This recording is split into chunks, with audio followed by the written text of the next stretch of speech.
Pawan, very quickly, I think we were discussing in the room, you shared a very interesting, innovative model of having payment collection and a vendor tie-up. Can you share some of your stories on what innovations you have seen, which we have probably used in your own company? And you have been doing it for a few years at such a young age. So how did you actually scale that business when you were from 16 years of age to 23 years of age? So with us, how it happened is when we started the company and at 16, most of the guys we were working with were, the average age group was say 45 plus. So at that point of time, there were a lot of guys taking us for granted. Payment delays was very, normal for us. That a 45 to 60 day credit period is how it is. So while we were starting up, that is a severe problem we faced. But at that same time, what we realized was, at that time at 16, I wasn't running my house. So I was okay with it till the time my extra pocket money was coming on. But eventually, getting into the business, networking around, meeting a lot of people who were really good paymasters. Also, fortunately for us, we met a lot of people on the way who actually became mentors, clients who became mentors and helped us grow. So eventually, over the last 7 years, right, what we figured out in terms of payment is we do not have a fixed payment policy. So there are clients who are with us for the last 7 years. We know how their payment cycle functions. They know how we, work for their brand. So that is a set business. Except for that, whatever new clients that we get, we have a fixed first 3 months you have to pay us advance if you want us on board.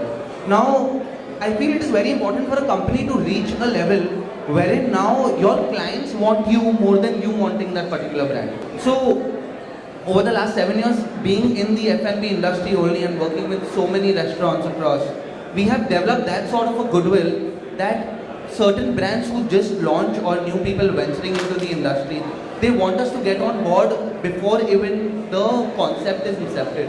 So we help them first come up with the concept. We actually make them meet a lot of real estate guys who give them the right property in the right area. We consult them on who's the right interior designer to work with. After that, we help them meet a lot of suppliers and vendors who will be their initial force. We help them with recruitment of staff to helping them now launch the brand and eventually running it day to day for them. So Chrome has now become an end-to-end service provider for the F&B industry.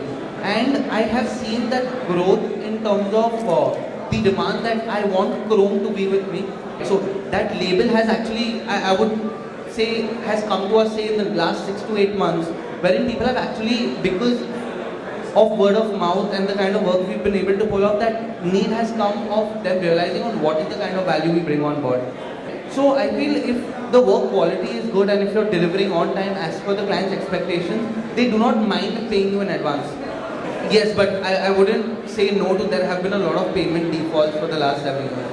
I feel overall as an industry, it is not united enough.